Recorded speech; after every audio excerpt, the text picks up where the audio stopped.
crooks na ni-resolve natin ang gulong.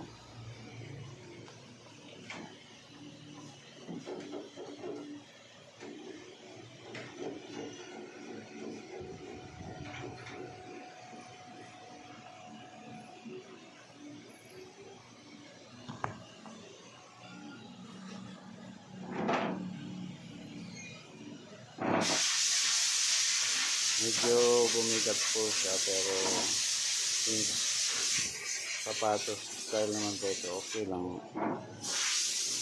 Balance pa naman po yung bigat niya. Magaan naman po yung crook. So, dalawa. So, yan, ito po yung isa.